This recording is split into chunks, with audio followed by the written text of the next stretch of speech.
This shader feels like cheating, because it makes anything look magical, and it's procedural. So, if you wanna understand how shader nodes work or create complex line art, then watch this video, because it's filled with valuable information. Or don't, and you won't improve, it's your choice. The shader is created in 9 steps. Here's a quick overview. We're gonna add a gradient, then shadows and highlights, color variations, and outline using grease pencil, then cracks, ambient color, reflections, transparency, and finally compositing to make the whole thing shine. There's a lot to cover, so let's jump right in. A quick setup before we start. The render engine is Eevee, and in color management, the view transform is set to standard. This shader looks best on objects with sharp edges, so keep that in mind. Alright, go to the shading tab and let's make the gradient. Add a new material, delete this, hit Shift A and start typing coordinates and select texture coordinates. Use generated and search for separate XYZ node. This node makes gradients on the axis. You can view it by Ctrl-Shift clicking on the node. You can see it's on the X now, but you need to apply rotation so it appears on the right axis. Ctrl-Shift click again, this is the Y, but we need the Z axis for a top-bottom gradient. Let's add the color ramp to change the colors. I'll set the bottom color to dark blue and the top to turquoise. We can make this look better by changing this to B-spline and dragging the sliders closer to each other so the colors are more obvious. The cool thing about generated coordinates is that when you move a vertex, the texture adjusts to fit the new shape. It's perfect for gradients, and it's a bummer I hadn't heard about this until a few weeks ago. Anyway, let's put these in a frame with Ctrl-J and name it with F2 gradient. The next step is to make shadows and highlights with a cool reflective effect. So, add the layer weight node and change it to facing. This gives us this cool effect. But I want some shadows here. So to customize it, drag out the normal input and search for mapping node. And plug a texture coordinate node's normal output here. You can change the rotation till you have a nice shading with shadows and highlights. Normal coordinates are powerful because you don't have to use actual lights to light the scene. Now it looks better and we still have this reflective effect. You can fine-tune it with the blend slider. Let's add colors using a color ramp. You can pick the exact colors from this video and move these sliders to add some contrast. If your object looks too bright, lower the intensity till it looks right. Set the blur to black so it looks cooler. Wow! Alright, to make this crystal more interesting, we need color variations. So add the texture coordinate node, drag out the object output, and type Voronoi texture. The color output gives us this shattered look. We're using the object output this time because it doesn't distort the texture compared to generated coordinates. It was fine with gradients, but please don't distort my Voronoi texture. Thanks! We'll change this texture in a bit. Let's add colors first. Drag out the color output and add the color ramp. I use a different shade of blue and turquoise to have some variations. Let's adjust the scale to have bigger shapes. This depends on your object size. The edges look too sharp. I want to have a frosted glass effect, so I changed this to smooth F1. And now it's too blurred. You can change the smoothness here, but I want to make it less uniform. So I'm gonna show you a really cool technique that does exactly that. Check this out. Drag this out and add the noise texture. Something's changed already, but it looks weird, so duplicate the coordinates node and plug the object output here. If you don't do that, the noise will use generated coordinates by default, which is not ideal. Now we have this interesting watercolor effect. What I'm gonna do is set the detail to 0 and add the color ramp here. Adjusting the black color clamps the effect so the noise doesn't appear everywhere. I lower the scale so we have a cleaner look. As you can see, the contrast is too big. This part is too sharp and this is too blurred. To fix this, you gotta lower the contrast in the color ramp. But how? When you change the black color to dark gray, it makes the sharp edges blurred. I just need a slight blur. Change the white color to light gray and the blurred parts are not that crazy anymore. Now we have this broken texture with a frosted glass finish. I don't know why, but I just wanna lick that texture so bad. It's time to mix this with this node setup. To do that, either you can be really slow and drag out this and search for mix and plug this in, or be fast and enable node wrangler in the preferences and hold down Ctrl plus Shift right click drag from this node to this node and mix them automatically. You can see they are mixed, but they are just slapped onto each other. To make them blend nicely, change the blending mode to soft light. Make sure the Voronoi setup is at the bottom socket. If not, the result is different. You can experiment with different modes. Holding down Ctrl while scrolling on the drop-down helps you switch modes quickly. Alright, let's set the factor to 1 and this is how it looks. Hey, wanna take your Blender skills to the next level? Watch exclusive tutorials and get my project files by joining my Patreon. Thank you, and I'm really grateful to you guys who are already supporting me. Let's bring the gradient to the equation. Mix it with the mix node and set it to overlay this time, because it looks punchier than soft light. Stick with soft light if you are going for a more subtle look. Set the factor to 1. If both mix nodes were set to overlay, it will look too much. Now we've got something, and it's only going to get better. Let's put this in a frame and rename it to color variations. Here's the setup if you need the whole picture. Let's continue with the Lineart to get the feel early on, then continue with the shader. This shader is nothing without a Lineart. I'm not talking about slapping a boring ass Lineart to it and call it a day. I'm talking about a Lineart that has a soul and is specifically crafted for this shader to bring out its full potential. They live in a symbiosis and one does not exist without the other and the chill. So let's make that outline. Select your object, Shift A, Grease Pencil, Object Lineart, and you have an outline. You need a camera because the outline is calculated from the camera view. Select the outline and go to modifiers. I increase the thickness a bit. I need Lineart on these edges as well, so in edge types, increase the crease. The larger the angle, the more line is displayed. Let's add colors. You can do it here and choose a simple color, but I want a gradient. So I add a tint modifier and choose gradient. Let's add turquoise for the highlights and the saturated blue for the shadows, but nothing seems to happen. This red icon indicates we are missing something. That something is an object, because right now the modifier has no clue where to start the gradient from. Let's provide something to it. This is when an empty becomes really handy. Put it here, select the Lineart and pick the empty. So now go to render view and we have a really ugly gradient and it reacts to the empty. Whoa, whoa, whoa. Place it so the colors align with the shading, with turquoise at the top and dark blue at the bottom. Make sure the empty is close to your object. If it's not, the gradient isn't visible. To adjust the gradient, select the Lineart and with the radius you can change how far the effect goes or scale the empty. Alright, let's make this ugly Lineart look pretty. First, change the factor to 1 to use these colors at full intensity. If the factor is less than 1, the original Lineart color will become visible, and we don't want that.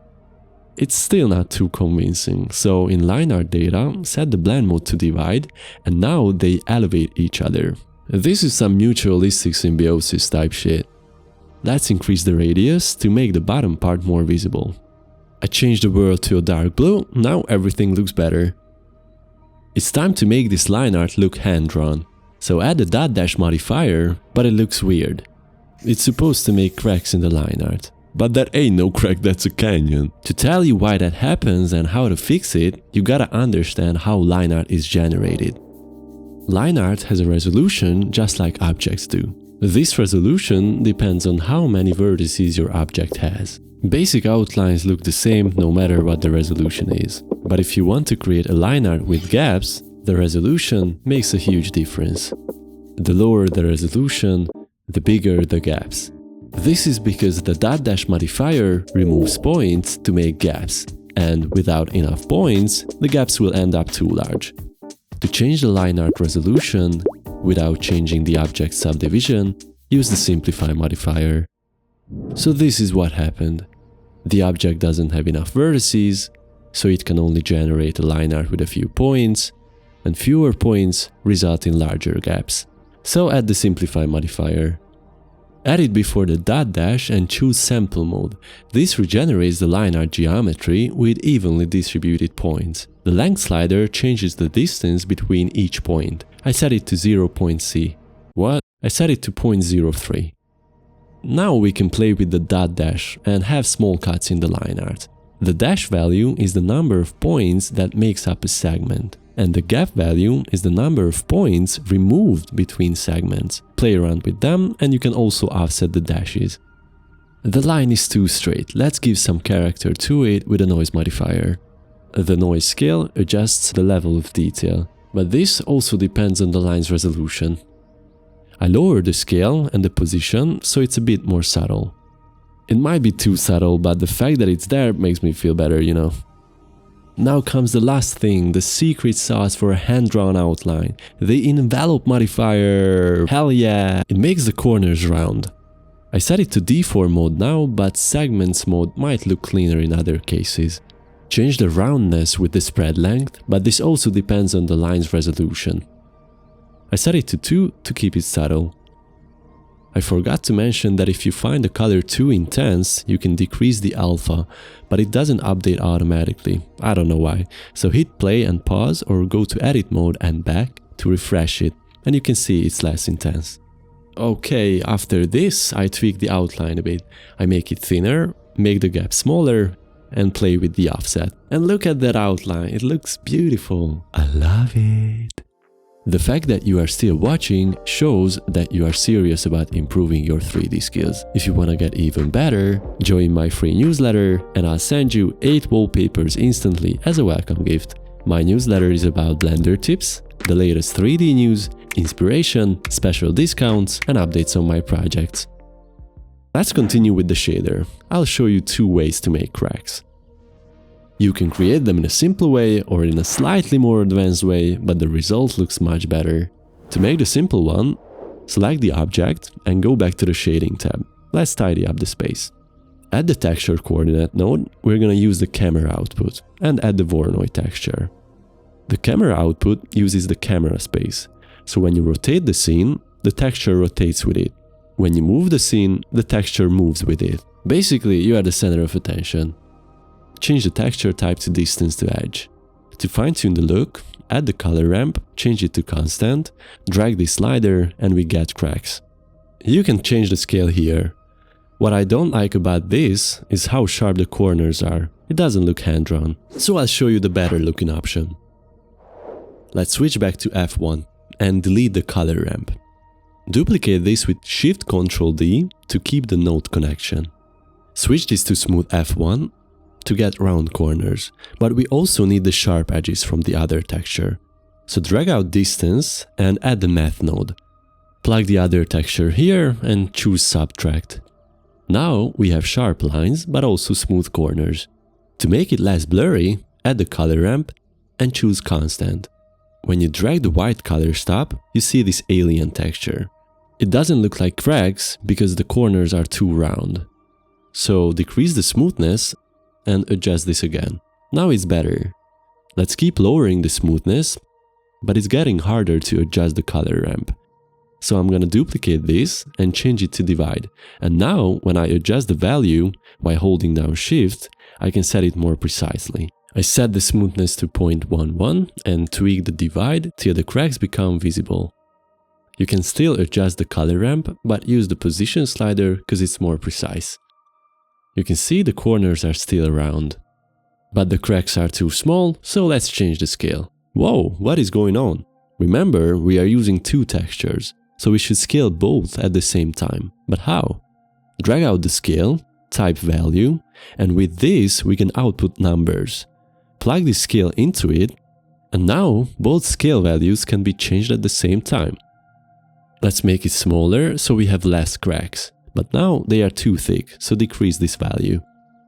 What if you don't like the position of them? There's a note for that. First, reroute these connections with Shift right click and add the mapping node here. With this, you can adjust the location of the texture on every axis.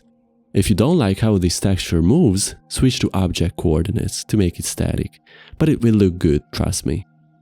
Okay, let's add colors. Change the white color to turquoise and leave the black as it is.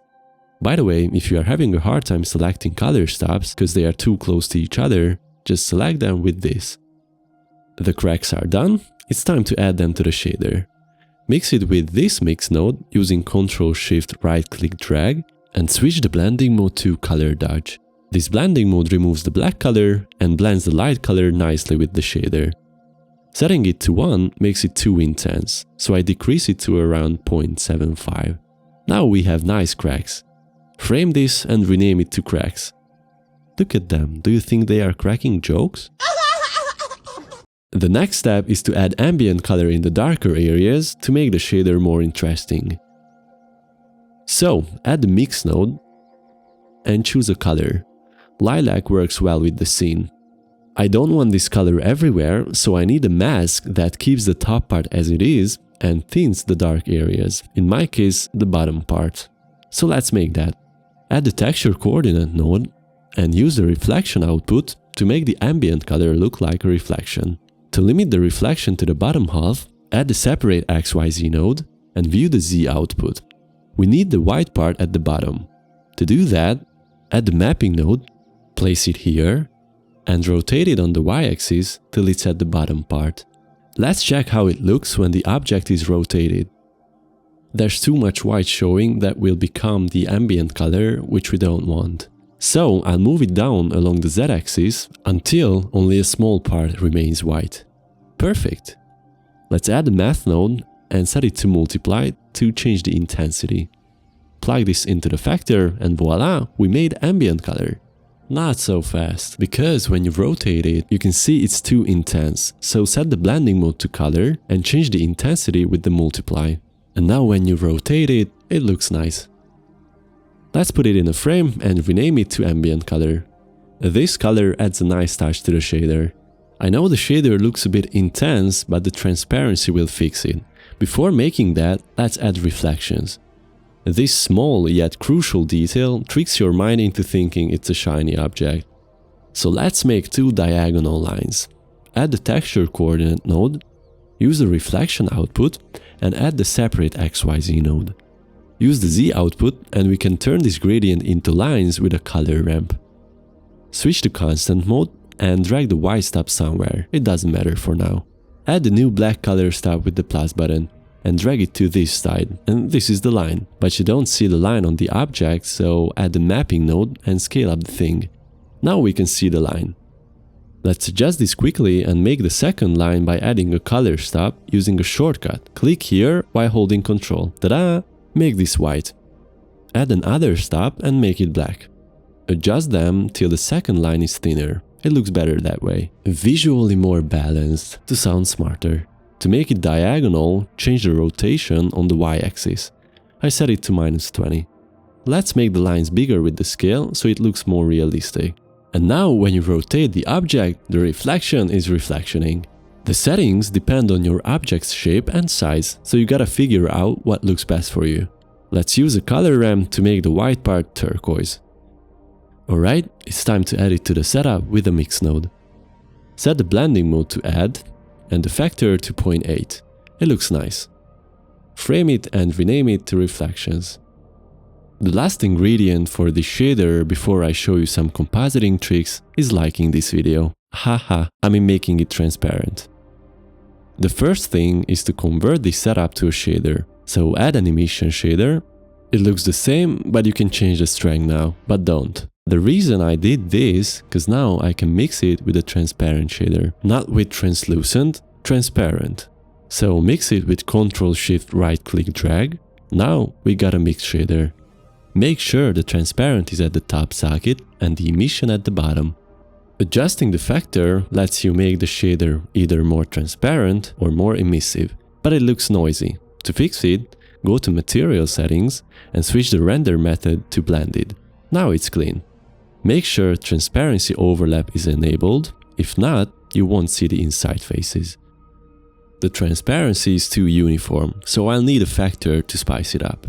The factor is gonna be the reflective effect in the color variations.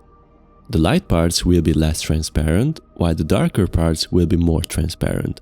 So instead of grabbing this and taking a journey across Middle-earth to reach Mordor, just simply put these in a group with Ctrl-G. You can go back from group view either pressing this button or hitting tab. Now we have this group. Rename it to shadows and highlights. Go back to the transparency, hit Shift A, type shadows and highlights, and you can find the node group we just created. So now you can plug this into the factor easily. However, it looks too dark, because darker values fed into the factor makes the object more transparent. And this is quite dark. So to make it brighter, add the color ramp and increase the value of the black color to 0.6. Now it's better. Drag this stop closer to add contrast, but white makes it opaque. So lower the value to around 0.77 to add a little bit of transparency. Alright, let me tell you one thing about groups. Click here to go into it. They are useful because when you change something inside them, it will change everywhere you use that group, like here, so they are linked. Okay, we have a transparency that makes the crystal look fragile. This shader needs one more thing, adding a texture to the transparency, which will add more detail to it. This is gonna be quick. Add the texture coordinate node, use the camera output, add the Voronoi texture, add the color ramp, make the colors really saturated, increase the contrast, and set this to ease. Switch the texture to smooth F1, and to make random smoothness, steal the setup we made at the beginning and put it in the group with Ctrl G. Tab out, rename it to random smoothness, go back to here, search for random smoothness, and plug it in here. Adjust the scale to get bigger cracks. And plug this into the transparency color. This is how it looks like. It might take some time for Blender to calculate it. This is without it. This is with it. When you rotate it, you can see the texture moving. Put this in a frame and rename it to transparency color. The shader is done, but to make it truly shine, we gotta make it literally shine in compositing and add the cool effect that you might not heard about. So go to compositing, make a new window here, change it to 3D viewport, and enable real-time compositing. Make sure use nodes is enabled. Add the glare node. Ooh, switch it to bloom. Ooh, with the mix, adjust the intensity to your liking. Increase the threshold a bit so the glare only applies to the bright parts. Change the quality to high and decrease the size, but this is just a guide, so you can do whatever you want. The other effect is made with the sunbeams node. This adds light rays. Make them shorter. Let's position the source point till it's in the middle of the object. This effect is too much. I only want to apply it to the brightest parts. So duplicate the bloom and put it before the sunbeams. Let's view this node so we can see what we are doing. Set the mix to 1 so only the brightest parts are visible. Increase the threshold to remove the reflections. The size changes the intensity. I set it to 1. So now the sunbeams node will use this image as a source, making the light rays less intense. By the way, I love real-time compositing. Look at this. Okay, it's time to apply it to our image. To do that, let's mix them and set the blending mode to lighten. Or choose from these 4, because these are the ones that remove the black background.